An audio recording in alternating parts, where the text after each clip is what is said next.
Այսօր մի առակի մասին եմ ուզում խոսեմ, ես ճիշտ ասած չեմ հիշում, ես ընդհանրապես այդտեղ եկեղեցում դրա մասին խոսել եմ, թե չէ, ամենահայտնի առակներից մեկն է, հա, Հիսուսի։ Իմ մտածելով միգուցե սխալվում եմ, երևի վերջի անգամ 15 տարի առաջ եմ դրա մասին խոսել,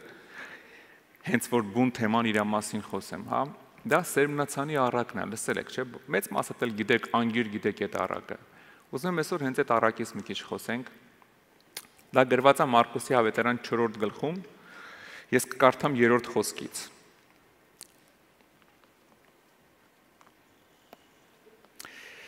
Լսեցեք, ահա սերմ ցանողը դուրս գնաց սերմ ցանելու։ Եվ եղավ, որ սերմնելու ժամանակին մի քանիսը ճանապարհի մոտ ընկան։ Երկնքի թռչունները եկան եւ կերան նրանց։ Եվ ուրիշն ընկավ քարքարոտ տեղ, շատ հող չկար, եւ շուտով բուսնեց, հողը խոր չլինելու համար, եւ երբ որ արեգակը ծագեց, տաքացավ, արմատ չունենալու համար չորացավ։ Եվ ուրիշը ընկավ փշերի մեջ, եւ փշերը դուրս եկան եւ խեղդեցին նրան եւ պտուղ չտվեց։ Եվ ուրիշը ընկավ բարի երկիրը, եւ պտուղ էր տալիս, որ դուրս եկավ ու աճեց։ Եվ մեկը բերում էր 30, մեկը 60, մեկը 100։ Եվ ասում էր նրանց. ով որ լսելու ականջ ունի, թող լսի։ Բարձ հասարակ մի առակ է պատմում Հիսուս, հա։ Ու գիտեք, այս առակի ամբողջ իմաստը ինչի մեջ է։ Մեկը դուս եկե սերմ ցաներ, եւ 4 տեսակի հող կար, որտեղ այդ սերմերը ընկան։ Եթե նկատում եք ուշադիր, սերմ ցանողը սերմի խնդիր չունի։ Սերմը բոլորը նույնն է։ Սերմը նույնն է։ Ինքը միանման սերմով դուրս է եկել ու սերմա ցանում։ Խնդիրը գիտես որտեղ է։ Խնդիրը կայանում է նրանում, գրածա 4 տեսակի հողի մեջ ընկավ։ Խնդիրը նրանում է, թե այդ հողերի սեփականատերերը, այդ հողերի սեփականատերերը, որը ինչ հող էր պատրաստել այդ սերմի համար։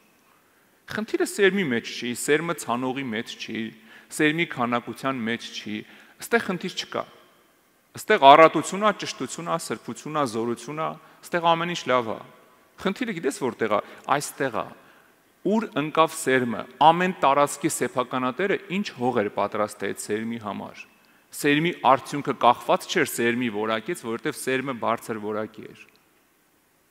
Եվ երբ որ շեշտում է 4 տիպի հողատարածք, հա, վերջի հողատարածքի բանալին է ասում։ Հիսուս ասում է 4-րդն էլ ընկավ բարի հողի մեջ։ Եվ պտուղ տվեց մի անգամից, որովհետև ճիշտ հողամաս էին պատրաստել։ Եվ այսօր խոսելու եմ հատկապես ուշադրություն ենք դարձնելու 3-րդ տիպի սերմերի վրա։ Եվ կսկսեմ սկզբից։ Առաջինը ասում է, դա գրված է 4-րդ խոսքում, եւ եղավ, որ սերմելու ժամանակ մի քանիսը ճանապարհի մոտ ընկավ։ Եվ երկնքի թռչունները եկան ու կերան նրան։ Գիտես ովքեր են սրանք։ Եթե բաժանենք մարդկանց, հա, 4 տիպի։ Առաջինը ասում է ճանապարհի կողք ընկավ, եւ երկնքի թռչունները եկան շուտ կերան։ 15-րդ խոսքում, երբ որ սկսում է արդեն Հիսուսը բացատրել, ասում է սատանան գալիս է ու արագ վերցնում է խոսքը։ Սերմը խոսքն է, խոսքը ընկավ, սատանան եկավ արագ վերցրեց։ Սրանք այս առաջինը, հա, որոնք այս առաջի տիպի հողը որ պատրաստել են, այս առաջի տիպի մարդիկ գիտես ովքեր են։ Նրանք են, որ խոսքը լսում են, բայց ժամանակ չունեն կողմնորոշվելու։ Ժամանակ չունեն, չեն հասցնում կողմնորոշվեն։ Այդպիսի մարդիկ գիտես մենք ստեղ եկեղեցում 1000, երեթե ոչ 1500 հոգի տեսել ենք։ Երբ որ գալիս են, ապաշխարում են ու կորում են։ Գալիս են, ապաշխարում են ու կորում են, չկա, ոչ կարող ես գտնես որտեղ է այդ մարդը, ինչ եղավ այդ մարդու հետ։ Եկավ, խոսքը լսեց, սրտին կպավ, իջավ առաջ, ապաշխարեց ու կորավ։ Այսքանն էր։ Իր ամբողջ գործունեությունը այսքանն էր։ Սա առաջի տիպի մարդիկ են, որ խոսքը լսում են, ես կկարդամ, հա, 15 խոսքում Հիսուսը երբ որ բացատրություն է տալի, ասում է, ճանապարհի վրա ուր բանը սերմվում է եւ երբ որ լսում են, շուտով գալիս է սատանան եւ վեր առնում նրանց սրտերում սերմված խոսքը։ Գալիս է ու մի անգամից վերցնում է։ Երկրորդ տիպը խոսում է 5-րդ, 6-րդ խոսքում ասում է Եվ ուրիշը ընկավ քարքարոտ տեղ, շատ հող չկար, եւ շուտով բուսնեց հողը խոր չլինելու համար։ Եվ երբ որ արեգակը ծագեց տակացավ, արմատ չունենալու համար չորացավ։ Երբ որ արդեն դրա բացատրությունն է տալի Հիսուսը, ասում է, նեղություններ, հալածանքներ եկան, եւ ինչ եղան, գայթակղվեցին, գնացին։ Սրանք գիտես ովքեր են, իներցիայով եկեղեցի եկողները։ Մեկին կինն է բերել զորով բրթելով այ մարդ դե արի էլի։ Մեկին ծնողներ են ասել, տղա ջան, չգաս կանֆետ չենք տալու։ Իներցիայով եկեղեցի եկողներ են։ Ու իրանց մոտ գրածա հենց որ բանը հալածանք է լինում, միանգամից գայթակղվում են։ Իներցիայով են եկել իրանք։ Գալիս է ապաշխարումը, գնում անկերների հետ կանգնած ասում են, ապեր լսել ենք դու ես հավատացյալ դառել։ Հալածանքա չէ, միանգամից չի ախպեր ոչ եմ գժվե։ Բրծավ։ Այդ քո սաղ ընկերների համար հավատացյալն ու գիժը նույն մարդն են, քո բերնից դուրս եկած բառերով։ Իրանց համար հավատացյալն արդեն ասոցացվում է գժի հետ։ Իրանց վաղը որ մյուս ընկերն ասի արեք գնանք եկեղեցի, իրանք քո ասածն են կրկնելու։ Չի ախպեր ոչ եմ գժվե։ Ու երբ որ գալիս է հալածանքը, իրանք միանգամից թողում գնում են, որովհետև արմատ չունեն։ Հիսուսը հիշում եք խաչի վրա Մարկոսի 15:30-ում ասում էին իջի խաչից։ Բոլորը միաձայն գոռում էին, իջի խաչից կհավատանք, իջի խաչից։ Նպատակը խաչից իջացնելն էր։ Այս երկրորդ տիպի մարդիկ գիտես ովքեր են։ Ով որ վերցել է, հիշում եք Հիսուսի խոսքերը, վերցրու խաչը տարի իմ հետևից։ Եթե չվերցնես խաչը չգաս իմ հետևից, ինձ արժանի չես։ Սրանք մի օրով վերցին խաչը, վազեցին Հիսուսի հետևից։ Հենց հալածանքը եկավ, միանգամից թողեցին, իջան խաչից։ Սրանք այն մարդիկ են, որ խաչից իջել են։ Շատ արագ, որովհետև արմատ չունեին հոգևոր իրանց մեջ։ Շատ տարածված է հայկական ընտանիքների ամուսիններ ու տղաների մեջ։ Երբ որ մաման ու քուրիկը եկեղեցում են, ապերին զորով բերում են, գալիս է ապաշխարումը Աստված կպնում է, առաջի հալածանքի դեպքում էլ վсё, թոզն ու դումանը չես տենա, ոնց են ասում հայերը, որովհետև արմատ չեր գցել։ Այս էլ երկրորդ տիպի մարդիկ, հա։ Երրորդ տիպի մարդկանց մասին եմ ուզում այսօր հատկապես խոսեմ շատ։ Երրորդ տիպի մարդկանց մասին գրված է այսպես։ Սա գրված է արդեն 8-րդ խոսքում, 7-8 խոսքերը։ Եվ ուրիշը ընկավ փշերի մեջ։ Եվ փշերը դուրս եկան եւ խեղդեցին նրան, եւ պտուղ չտվեց։ 7-րդ խոսքն է ներողություն եւ 18-19-րդ խոսքում երբ որ Հիսուսը բացատրում է ինչի մասին է խոսքը, ասում է. «Եվ փշերի մեջ սերմվածները նրանք են, որ խոսքը լսում են, բայց աշխարհի հոգսերը, հարստությունը, խաբեությունը եւ ուրիշ բաների ցանկությունը մտնում են խոսքը խեղդում եւ անպտուղ է լինում»։ Մտնում են խոսքը խեղդում եւ անպտուղ է լինում։ Սրանք ոչ թե լսել են, գրածա լսում են։ Գիտես ում մասին է խոսքում։ Այստեղը փշերի մեջ սերմվածները դու մտածես աշխարհիկ մարդիկ են ինչ որ, հա։ Փշերի մեջ սերմվածը դա այսօրվա եկեղեցու մեծամասնությունն է քրիստոնյաների։ Մեծամասնությունը։ Այս մարդիկ են։ Եվ ես իրանց մասին եմ ուզում խոսամ։ Սրանք այն մարդիկ են, որ տարիներով այցելում են եկեղեցի։ Գիտես ինչա գրած իրանց մասին։ Գրածա խոսքը լսում են, արմատ են տալի, մնում են, եկեղեցում են, միշտ խոսքի մեջ են, արմատ են տալի, գրածա աճում են, հոգևոր ոնց որ թե աճում են, բարձանում են, ճյուղեր տալիս են, բայց նայում ես վրան պտուղ չկա։ Հիսուսը չի ասում ծառը ճյուղերից ճանաչեք, տերևներից ճանաչեք, ասում է ծառը պտղից ճանաչեք։ Տերևներով հարց չի լուծվում։ Մի անգամ ինքը դրան խափնվեց։ Հիշում եք, հա, պատմությունը, երբ որ Հիսուսին խափեց մի հատ չստացված ծառ։ Երբ որ գրածա հերվից տեսավ, որ վրան տերևներ կա, մոտիկացավ, որ պտուղ ուտի։ Բայց ծառի վրա պտուղ չգտավ ու անիծեց։ Ասաց էլ, որ երկնքի երկրի արարիչ է, եկել է քեզնից պտուղ վերցնի, պտուղ չես տալիս։ Անկամ եթե վրեդ պտուղ չկար, երբ որ ես մոտենում էի, պետք է արագ ծաղկեիր, արագ պտուղ տայր, որ հասցնեիր ինձ պտուղ տայր։ Որտեվ ես էի գալի քեզնից պտուղ վերցնեի։ Եթե ես եկել հասել եմ ու դու պտուղ չես տալի, չորացի։ Էսա։ Տեսեք, ծառը պտղից է ճանաչվում։ Ու գիտես, շատ քրիստոնյաներ այսօր այս վիճակում են։ Աճել են Աստծով, թողես Աստծոց խոսան, քեզնից լավ կխոսան։ Քեզնից խորը հայտնություններ կասեն քեզ կսովորացնեն ոնց ապրես։ Բայց պտուղ չկա։ Գիտես ինչի։ Այսօր խոսալու ենք հենց այդ պատճառների մասին։ Այսօրվա խոսքը ես գիտեք ոնց եմ վերնագրել։ Չբերության պատճառները։ Չբերության պատճառները։ Երբ որ պտուղ չկա քո մոտ։ Գիտես ինչի, որտեվ հայացքը ուրիշ տեղ է։ Երբ որ մարդու հայացքը, քրիստոնյայի հայացքը ուրիշ տեղ է, ինքը չի կարա պտղաբեր լինի։ Դու կասես, որտե՞ղ է քրիստոնյաների հայացքը։ Երեք պատճառ եմ այսօր ասելու, երեք ուղղություն, որտեղ քրիստոնյաները նայում են, ու դա ինձանից չեմ ասելու։ Դա Հիսուսն է ասում։ Ես նոր կարդացի, հա։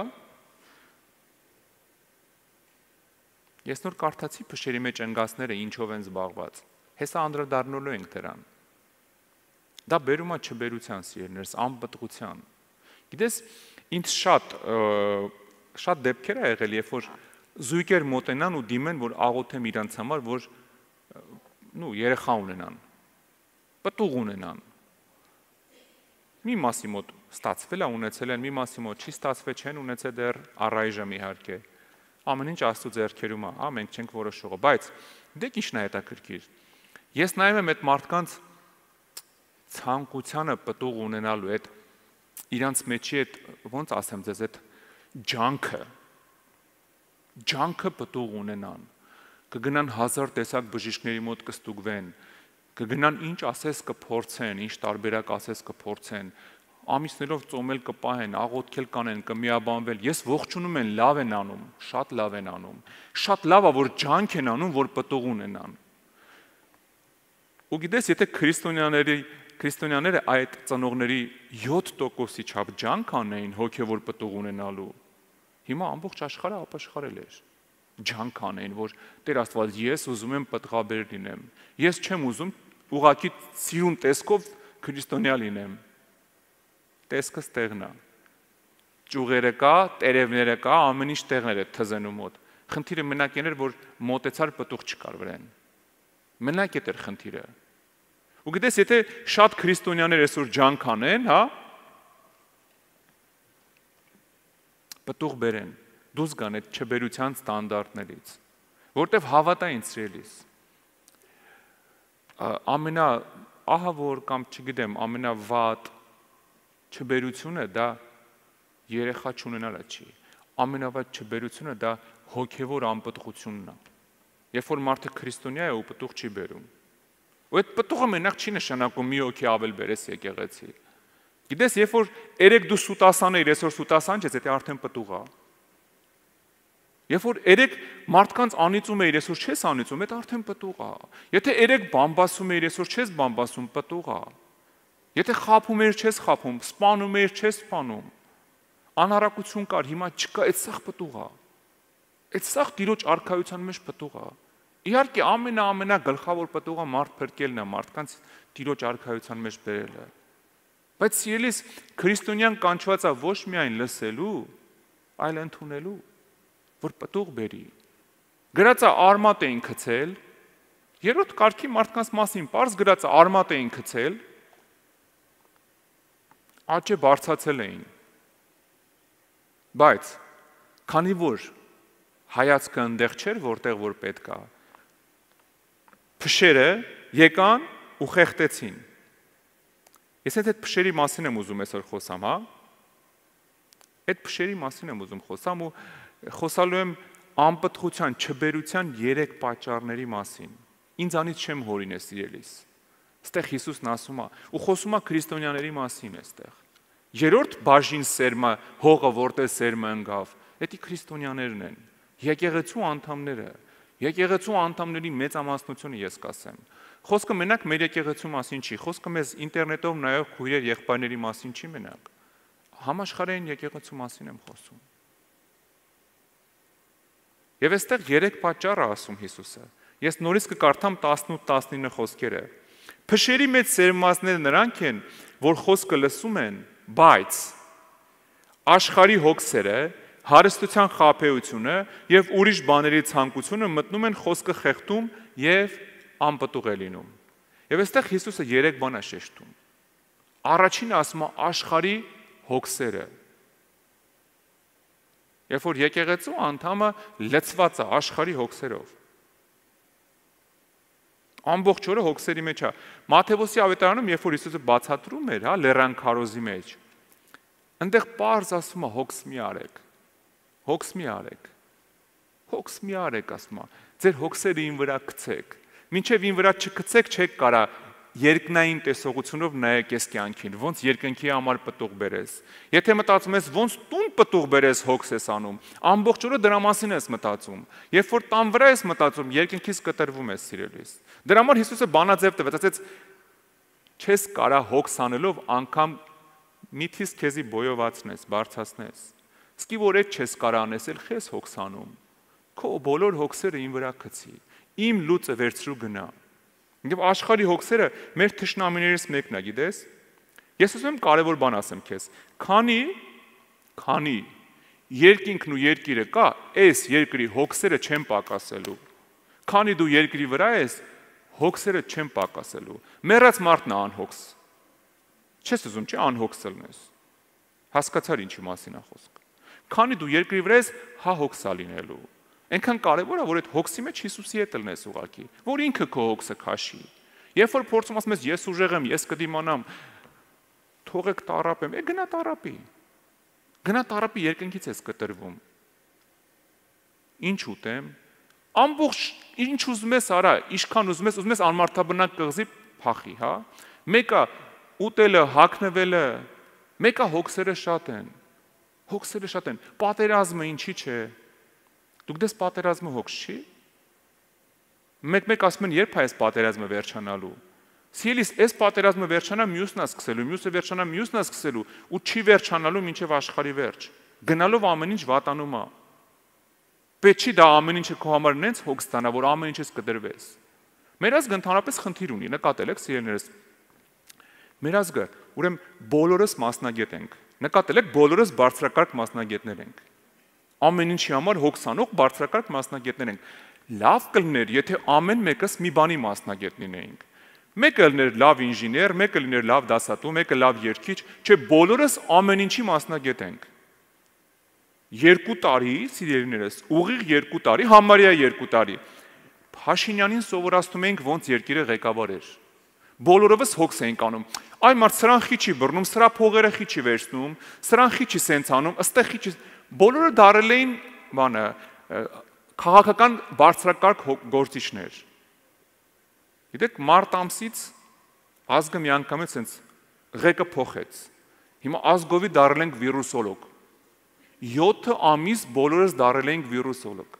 Բոլորը խորհուրդ են տալի ոնց անել, ոնց չանել, էսի սենց է պետք անել, եկեք սենց անենք, ինչի չի Փաշինյանը, էլի Փաշինյանը, խեղճ Փաշինյան։ Ինչի չի Փաշինյանը դպրոցները փակում, մյուսը ինչի չի դպրոցները բացում։ Հոգս ենք անում, չգիտենք էլ ինչ անենք։ Այն մեկը ինչի չի սենց անում, այն մեկը չի թողում, էս ինչ մասկա է դրել գլխներից, այն մեկը էս ինչ է արել։ Բոլորը հոգս էին անում 7 ամիս։ Քիչ էր մնում ամեն մեկս իր անձնական անտիվիրուսը ստեղծեր արդեն, այնքան հոգս էին կարել, այնքան առաջարկներ ունեինք։ Այդ անցավ։ Հիմա էլ մի ամիսա պատերազմի մեջ ենք։ Հիմա բոլորս դառել ենք ռազմական էքսպերտներ։ Նկատել եք, բոլոր ազգը ռազմական էքսպերտ է։ Էլի խեղճ Փաշինյանը։ Ինչի Փաշինյանը Իսկանդարները չի օգտագործում։ Չեմ հասկանում, ջրամբարը խի չեն տրաքացնում։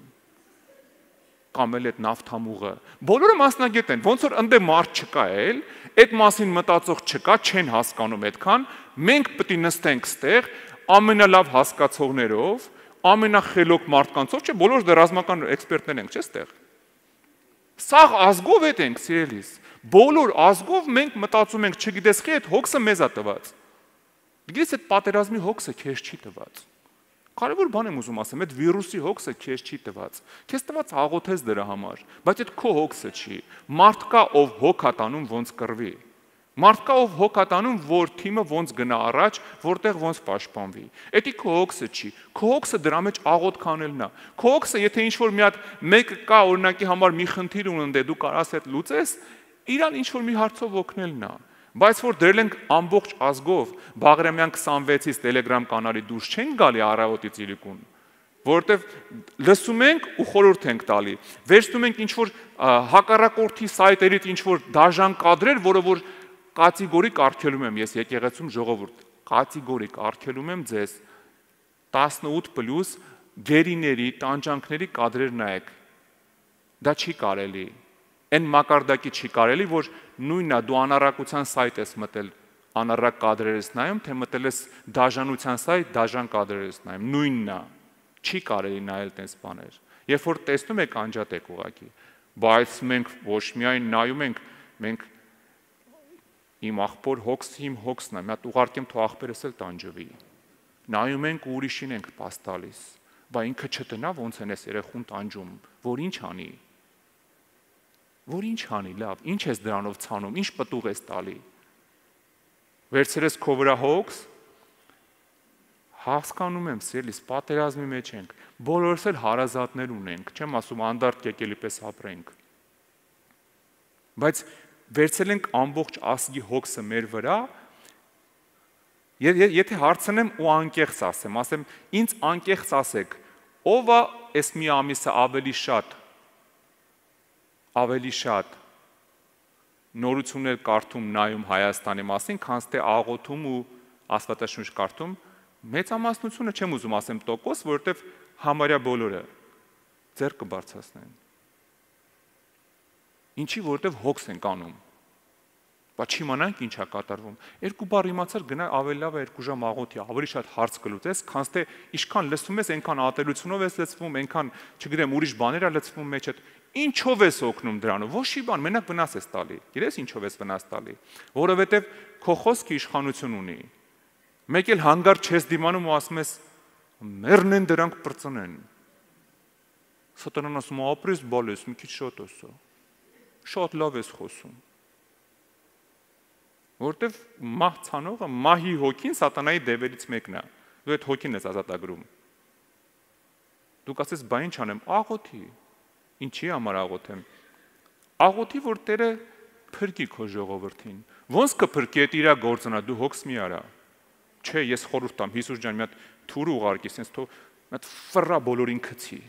Չէ, մենք պետք է խորհուրդ տանք բոլոր տեղերը։ Էդի քո հոգսը չի, թող Հիսուսին ինքը ինչ կանի։ Այնքան կարևոր է մենք սա հասկանանք, իմ հոգսը չի էս վիրուսը։ Հա? Արի տամ Հիսուսին ասեմ Տեր Աստված, միլիոնով մարդ է մահացել։ Մի բան արա։ Տեր Աստված, խնդրում եմ լուծում տուր, բայց որ դնեմ առավոտ երեկոն մտածեմ, այսօր մի հոգի ավել է, այսօր անտի-ռեկորդ է, այսօր ես իմ ինչ է, այ մարդ ոնց պետք է լինի, ոնց պետք է անենք։ Ես դառա մի հատ հերթական աշխարհիկ տրտնջացողը։ Պետք է տարբերություն լինի հոգևոր մարդու ու ցանկացած աշխարհիկի մեջ, կապ չունի ինչ հարց է։ Եթե դու էլ հարևանդ էլ վախենում եք նրանից, որ կարող է հանգարց մի հատ ռումբ տրակի ձեր հետ մի բան լինի, ուրեմն դու աշխարհիկից չես տարբերվում։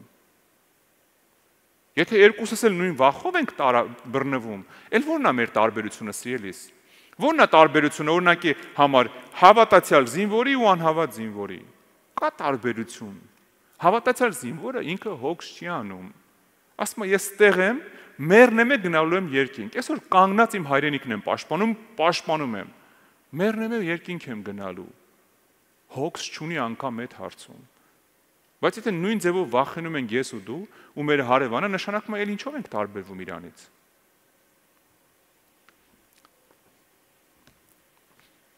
Առաջի տիպի մարդիկ, ասում է, աշխարհի հոգսերով բռնված են։ Աշխարհի հոգսերը լցնում են քեզ վախով, ատելությունով եւ կտրում են հայացքդ երկնքից, սիրելիս։ Երբ որ լցվում ես աշխարհի հոգսերով,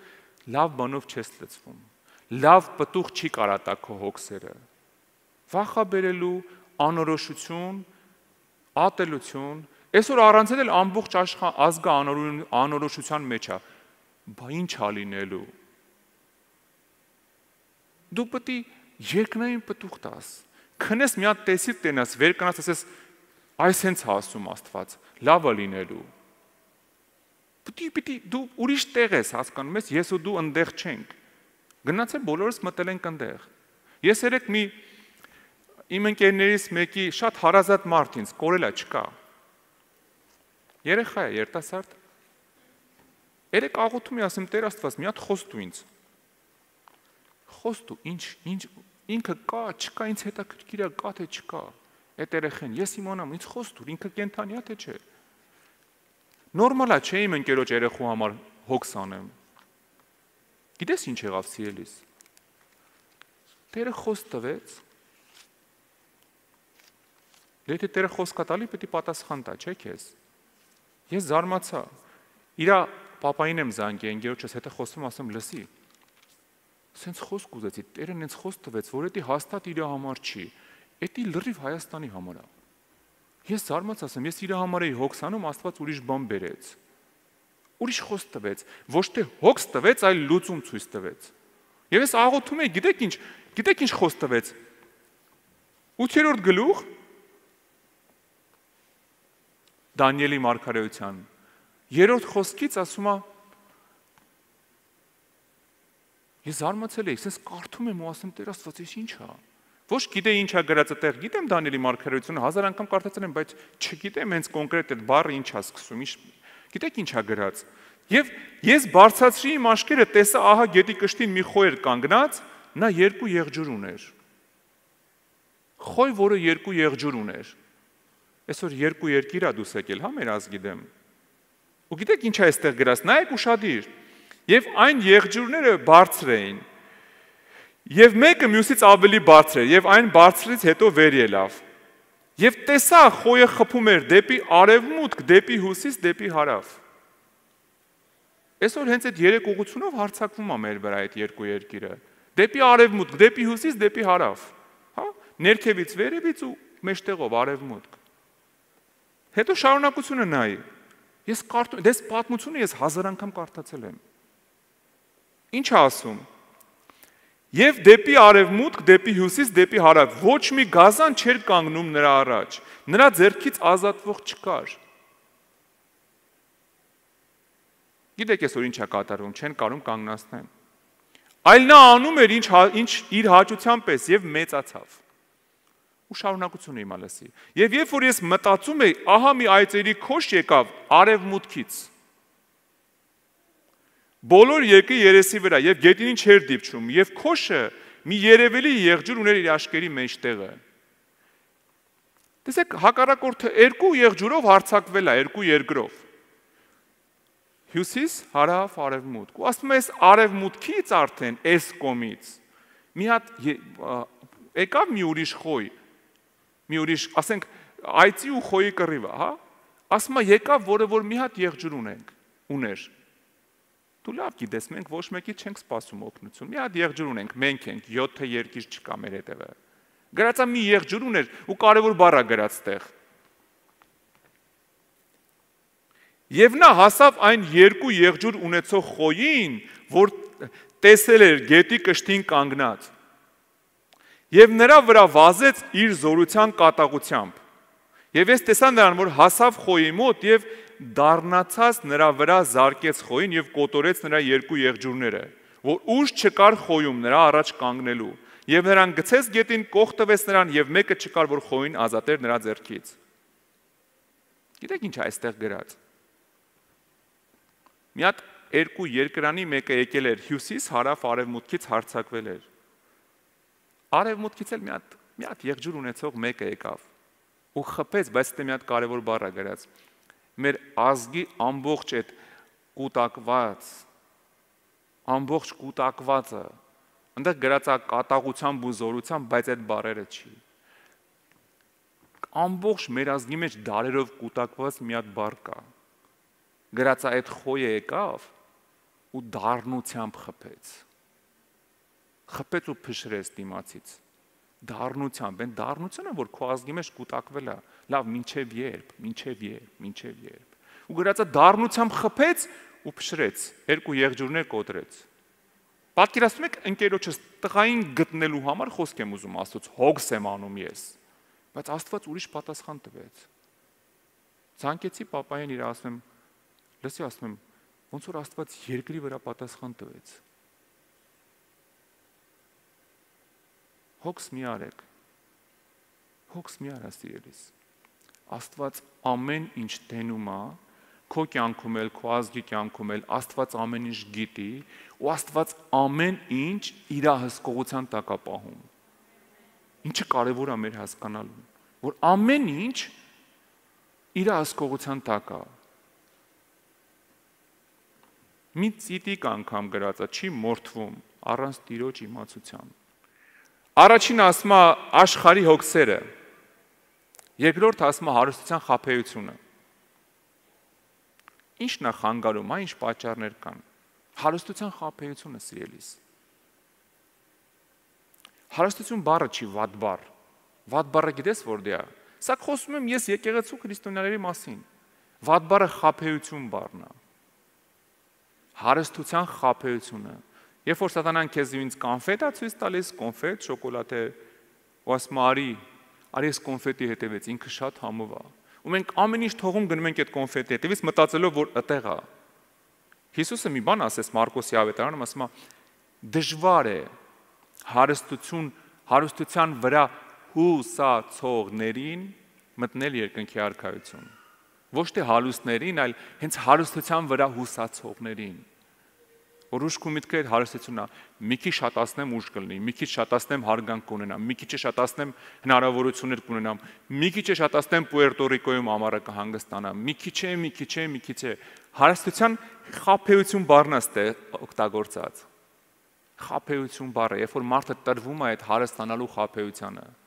Գիտես, ծառը, սովորական ծառը, հա, պտղատու ծառերը ոնց են անում, որ լավ պտուղ տան։ Իրանք սկսում են արագ աճել, հա։ Գիտես ինչ են անում, վերևի ճյուղերը կտրում են։ Օրինակ Հայաստանում, եթե դու գնաս, ասենք Երևանի կողքերը այգիները տեսնես խնձորների, դու կտեսնես վերևի ճյուղերը բոլորը կտրած է։ Նայում ես հաստ քոքա բարձանում է, ոնց որ դեկորատիվ ծառն են։ Վերևը գիտես խեն կտրում։ Կտրում են, որ ինքը խելքը բոյին չտա, խելքը պտուղին տա։ Այդ ուժը, այն որ հայերին ասում են, մարդը խոսում է բոյով բուսատով, մեջը բան չկա, խոսած ասում են խելքդ բոյիդ ես տվել։ Այսինքն հա ուժ ես տվել բոյովացել ես, բայց պտուղ չես լցրել այդտեղ։ Հիմա նույնը ծառերն է, գիտես, կտրում են, որ այդ ծառը, որ ինքը ոչ թե խելքը ճյուղերին տա, մի քիչ էլ հարստանամ, բոյովանամ, բարձանամ, որ պտուղ տա։ Ալավերդու կողմերը ընդհանրապես առաջ անգամ ես որ տեսա, զարմացել էի։ Գիլասի ծառը գնացել էինք այդ գյուղերից մեկը գիլաս էին հավաքում։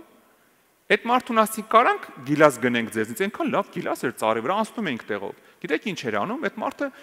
ճյուղերը ջարդում, իջացնում էր ներքև, չէր հավաքում հատ։ Ջարդում էր այդ վերևի բոլոր ճյուղերը ջարդում էր բերքը վրան լիքը։ Ասեմ ես խեք ավիրում ծառը, ասում եմ չեմ ավիրում, ասում եմ, սենց որ անում ես մյուս տարի ավելի լավ պտուղ տալի։ Դու նայում ես կողքից, ասում ես ավիրում է, ծառը ոչնչացնում է։ Իրականում ինքը վերջի ճյուղերը 4 կողմից որ աճում են, բոլորը ջարդում էր, որ հաջորդ տարի ծառը առաջինը մտածի, սպասի։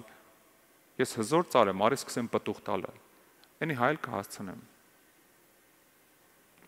Հարստության խաբեությունը գրած է շեղում է պտուղ տալուց, բերում է չբերության։ Երբ որ քրիստոնյան ուշք ու միտքը հարստանալն է։ Մի հատ պատմություն կա Մարկոսի 15-րդ գլխում, դա ուզում եմ կարդամ։ Մարկոսի 15-րդ գլուխ 43 խոսքը։ Երբ որ Հիսուսին խաչեցին, Հիսուսը խաչի վրա է։ Գիտեք ինչ ա գրված։ Եկավ Արիմաթացի Հովսեփը մի երևելի խորհրդական, որ ինքն էլ Աստծո արքայությանը սպասում էր, համարձակվելով մտավ Պիղատոսի մոտ և խնդրեց Հիսուսի մարմինը։ Եվ շարունակությունը չկարդամ, Պիղատոսը համաձայնվեց, ինքը վերցրեց, թանկ կտավով պատեց, դրեց իր թանկ գերեզմանի մեջ։ Ես խոսում եմ հարստության խաբեությունից, սիրելի, սա մեծահարուստ մարդ էր։ Մեծահարուստ մարդ էր, հարգված մարդ էր, գրած է հարգված մարդ էր։ Համ էլ մեծահարուստ էր, իր անձնական գերեզմանը ուներ մեծ փորած ճքեղ, հա։ Գրված է հաշվի չառավ, որ կարող է մոտենա, դու գիտեք դա վտանգ էր։ Պիղատոսն էլ կարար իր գլուխը կտրել, կարար ասել դու ես դրանցից։ Փարիսեցիները կարային ժողովարանից հանեին, ասեին լսրան նայեք, Հիսուսի հետևորդ է։ Հարստությունը կարային ձեռից վերցնեին, գլուխը, դիրքը, փողերը կարային ձեռից վերցնեին, բայց հաշվի չառավ։ Հարստության խաբեության հետևից ընկած չէր։ Ասեց ինձ ոչ մի բան չի հետաքրքրում։ Մենակ իմ Հիսուսին ինձ տվեք։ Մենակ իմ Հիսուսին տվեք։ Ինձ ոչ մի բան չի հետաքրքրում։ Այս է սիրելիս պտղատու ծառը։ Էսա որ հարստության ոչինչ, ոչ մի խնդիր հարստության չի կարա քեզ Հիսուսից կտրի։ Ընդհակառակ դու պատրաստ ես ամեն ինչ թողես Հիսուսի համար։ Էսա պտղաբերությունը։ Երրորդ մարդիկ, ասում է հարստության աշխարհի հոգսերը, հարստության խաբեությունը եւ երրորդ տիպի մարդիկ քրիստոնյաները եկեղեցու, ասում է ուրիշ բաների ցանկությունը։ Ուրիշ բաների ցանկությունը։ Մի քիչ շատ աշխատեմ, որ պաշտոնս բարձրանա։ Բայց ինձ նոր մատանի է պետք։ Ինձ նոր տուն է պետք։ Տերը օրհնի քեզ ամեն ինչ է լավը ունեցի, բայց երբ որ ցանկությունը գերիշխում է ուրիշ բանի, երբ որ ունես ուրիշ բանի ցանկություն, քո մոտ կտրվում է երկնքի ցանկությունը։ Ուրիշ բանի ցանկությունները միշտ խանգարում են սիրելիս։ Եթե ցանկանում ես երկինքը, դրան գումարած ինչ ուզում ես ցանկացի, բայց եթե ուրիշ բաներ ես ցանկանում, այս ժամանակ ու տեղ չի մնում երկինքը ցանկանալու։ Եթե քեզ մեկը ասեր, այսինքն ոչ թե ասեր, Ամերիկայի բանը green card շահեր, մի տարուց գնում ես Ամերիկա։ Պատկերացրու, մի տարուց դու գնալու ես Ամերիկա ու մշտական։ Այնտեղ աշխատանք էլ կա, տունել են նվիրել, ամեն ինչ ապահոված է։ Մի տարուց Ամերիկա ես գնալու։ Այս մի տարին դու ինչով կզբաղվեիր։ Նոր տուն ունենամ, նոր մեքենա ես ցանկանալու, նոր ամառանոց ես ցանկանալու։ Իհարկե ոչ։ Գիտես ինչի, դու ես մի տարին կտրամադրեիր նախապատրաստվելուն Ամերիկա գնալու։ Չէ, հասկանալով որ հեսա մի տարուց գնալու եմ, ինձ թե ոչ մի բան էլ չի հետաքրքրում։ Հա, եթե մեկը բերեր տուն օրհներ, չէր հրաժարվի բնականը։ Կասեր լավ, գնամ, հետո վարձով կտամ, փողա թող գա։ Հայկական մտածելակերպ է, մենք միշտ մի անգամից ամեն ինչ վերածում ենք փողի։ Եթե ինչ որ մի բան տային, չէր հրաժարվի։ Եթե հնարավորություն ուներ այդ մի ամիսը մի տարին վարձով չապրելու, քո տանը ապրելու, գումար շատ ուներ, միգուցե տունել կգնեիր, կապրեիր, բայց այդ մի տարին չէիր գնա, չէ՞ դու սենց ամեն գնով վարկով տուն վերցնեիր, որ փակեիր այդ գումարը։ Իհարկե ոչ։ Նպատակդ արդեն ուրիշ է, ուրիշ բաների ցանկություն չկա, երբ որ երկինքի ցանկություն կա։ Ասում է ուրիշ բաների ցանկությունը խեղտեց այդ փշերը, խեղտեցին այդ պտուղը չեղավ, որովհետև այդ մարդը ուրիշ բաներ էր ցանկանում։ Երբ որ մենք գիտակցում ենք, որ մենք այմա շուտով երկինք են գնալու, մեր ուրիշ բաների ցանկությունը երկրորդական տեղ չի լինում, 7-րդական է դառնում։ Էլի ցանկանում ես, նորմալ է, մարդ ես, կարիքներ ունես, հաճույքներ ունես, կոմֆորտ կա, որ ուզում ես ունենաս, նորմալ զգացում է, չէ՞։ Բոլորս էլ ուզում ենք փափուկ բասկատորի մեջ նստենք, նորմալ է, բայց դա 7-րդ պլան է անգնում։ Երբ որ հասկանում ես, որ մի տարուց Ամերիկա ես գնալու, green card ես շահել։ Սիրելիս, մենք մեր green card-ը արդեն շահել ենք։ Խոսքը ասում է, մեր անունը գրած է երկնքի քաղաքացիությունում, պրոպուսկը ունենք, թույլատվությունը տեղ հասնելու։ Այս կարճ ժամանակն է, որ պետք է մենք նախապատրաստվենք, հա։ Նախապատրաստվենք երկինք գնալուն, սիրելիներս։ Ամեն։ Փառք Տիրոջը։ Հիսուսը այստեղ մի բան է ասում է այս երեքը աշխարհի հոգսերը, հարստության խաբեությունը, ուրիշ բանի ցանկությունը։ Տեսեք ոնց ասում, մտնում են խոսքը խեղդում եւ անպտուղ լինում։ Մտնում են ու խեղդում են։ Ու մարդը անպտուղ լինում։ Նայում ես 7 տարի է գալիս է եկեղեցի, մի հատ խոսք էլ չի ստացել Աստվածաշնչից։ Որովհետև 7 տարվա մեջ մի քանի անգամ ձևական բացում փակում է։ Կարևորը ես եկեղեցում եմ։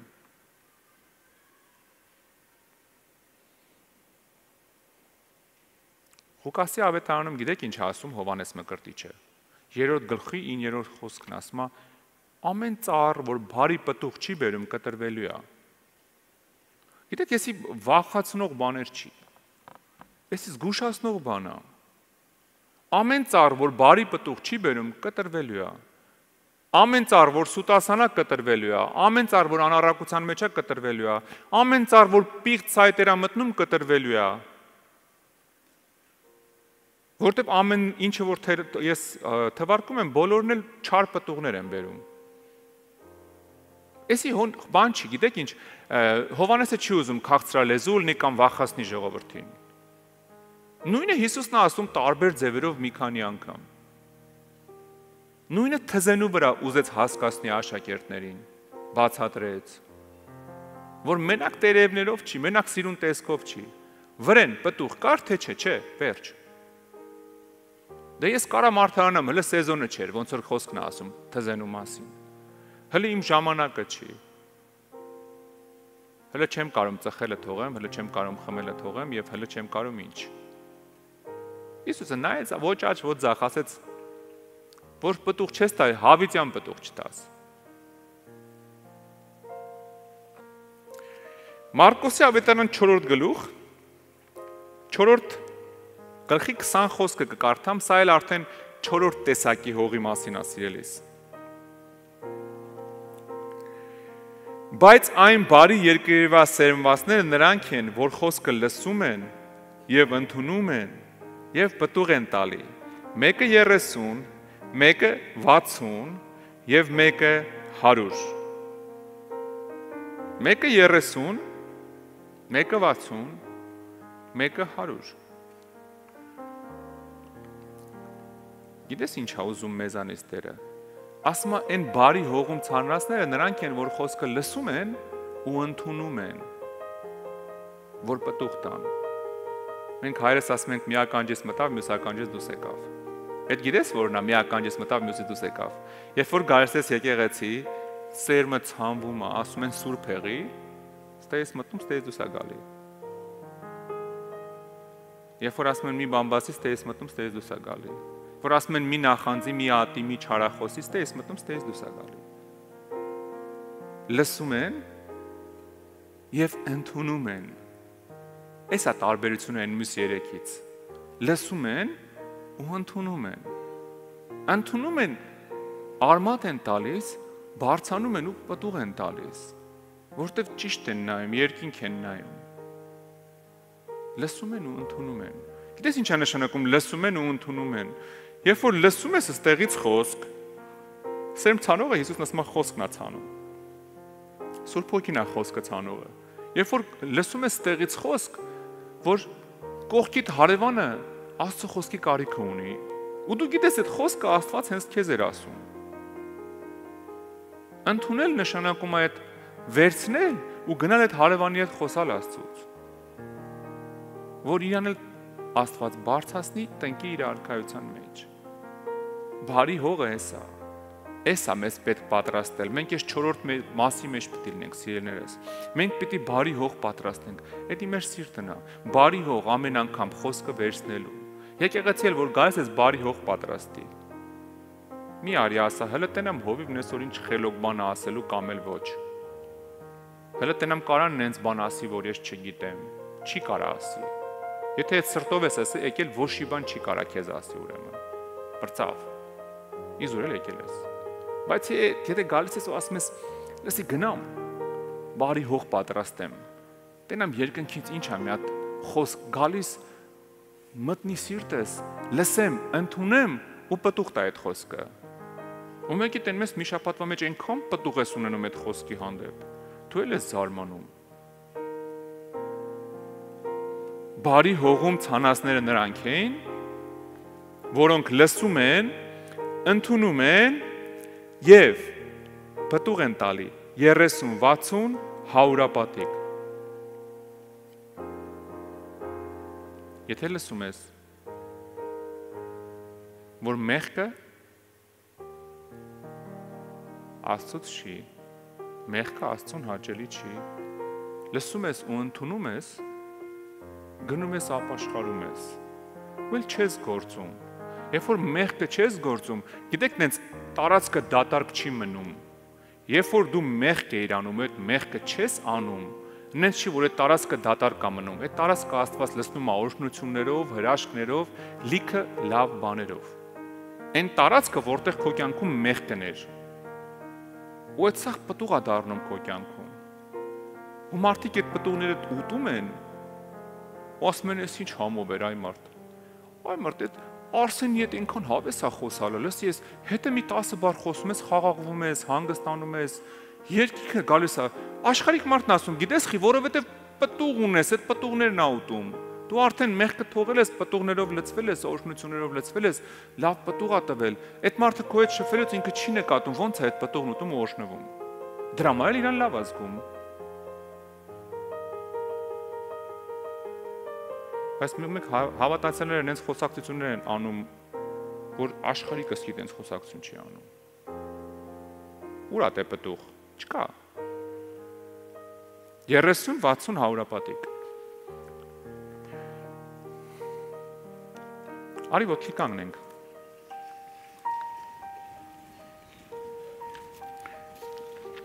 Գիտես, ամեն անգամ մենք աղոթք ենք անում։ Մեր ծառայությունները հիմնականում ամեն անգամ վերջանում աղոթքով։ Նու շատ քիչ է լինում, որ աղոթք չլինի, ինչ որ ուղերձ լինի, գնա այս արա, գնա այն արա, հա։ Բայց այս աղոթքը շաբլոն բան չի, գիտես, մի հատ էլ մեկա վերջում պիտի մի բան աղոթենք, թե չէ։ Սիրելիս, էդ էլ է սերմ, որ մտնում է քո սիրտը։ Լսես, ընդունես, որ պտուղ տա։ Այսօր հենց տենց էլ աղոթելու ենք։ Մեզ ովքեր որ հետևում են ինտերնետով, դուք էլ միացեք այս աղոթին, սիրելիներս։ Այսօր միասին սենց աղոթելու ենք։ Գիտես ինչ ենք աղոթելու։ Տեր Աստված, օգնի ինձ, բարի հող լինեմ, որ լսեմ, ընդունեմ ու պտուղ տամ։ Գիտես ինչի համար։ Որ մասնակցես բերքա հավաքին։ Եթե 100 ծառ կա ու այդ ծառերի մեջ դու կանգնած ես, բոլորի վրա պտուղ կա, քո վրա պտուղ չկա, բերքա հավաքողները գալու են կողքովը տանցնեն։ Նայելու են ծառի վրա պտուղ չկա, ասեն չբերա։ Կան կողքի ծառները հավաքեն, պտուղները տանեն։ Բայց եթե լսես, ընդունես, պտուղ տաս, արդեն դու ես մասնակցում բերքա հավաքին։ Մանավանդ գիտես, որ ծառերն են դուր եկան։ Ես եղել եմ Խնձորի անտառում այդ մեծ սովետի ժամանակ, հա, խորհրդային միության ժամանակ այդ պլանտացիաներում Խնձորի անտառների Դեմիրճյանի այգիներում մասնակցել եմ այդ բերքահավաքին։ Գիտես, այն ծառերն են դուրս գալիս, ընդհանրապես հողամասներում էլ այն ծառերն են դուրս գալի, որ մոտենում եմ, ու այս ծառը արդեն սենց համարյա անգելագետին ծռվել է, սենց կախվել է ու սաղվրեն բերքա։ Մի ձեռքով ճյուղը բռնում ես, 5 հատ խնձոր ես վրայից պոկում, որ բաց ես թողում, չէ՞, այս ճյուղը որ սենց էր, բարձանում է օդ, շնչում է, կյանք հաստանում, ասում է, պտուղս տվեցի Տեր ջան, փառք քեզ։ Հա? Արեք սենց աղոթք անենք, սիրելիներս, որ լսեմ, ընդունեմ, պտուղ տամ, որ բերքահավաքին մասնակցեմ վերջում։ Ամեն։ Արի աղոթենք։ Երկնային Տեր, մենք խնդրում ենք Տեր արքա, նախ եւ առաջ, եթե մենք ինչ որ չափով, ինչ որ ձևով եղել ենք այն առաջի 3 սերմերից մեկը Տեր, խնդրում ենք, որ ներես մեզ Սուրբ արքա, մաքրես ու փոխես Տեր արքա։ Իմ Աստված, ես խնդրում եմ իմ քույր եղբայրների համար,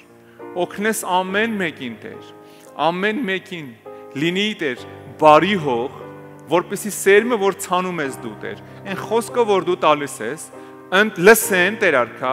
ուշադրությունները լինի քեզանից լսելու, լսեն, ընդունեն եւ պտուղ տան Տեր, Հիսուս Քրիստոսի անունով, որպեսզի գա ժամանակը ամեն մեկը մասնակցի բերքահավաքին Տեր, Հիսուսի զորավոր անունով, օրհնում եմ քույր եղբայրներից Տեր, օրհնում եմ մեզ լսողներին ու հռչակում եմ բերքատվություն, առատ բերքատվություն Հիսուս Քրիստոսի անունով, ամեն մեկիդ կյանքում, հանուն Հոր եւ Որդու եւ Սուրբ Հոգու։ Ամեն։ Ամեն։ Փառք Տիրոջը։ Փառք Տիրոջը։ Փառք Աստծուն։ Ասես գնացեք պտուղ բերեք Հիսուսը։ Վերջի խոսքերը չասեց գնացեք մի կերպ դիմացեք մինչև գամ։ Ասես գնացեք ամբողջ աշխարհով մեկ պտուղ բերեք։ Գիտես ում ասեց, ով լսել էր, ընդունել էր, ու հիմա ժամանակն էր գնար իր գործը անելու։ Ամեն։ Փառք մեր Աստծուն։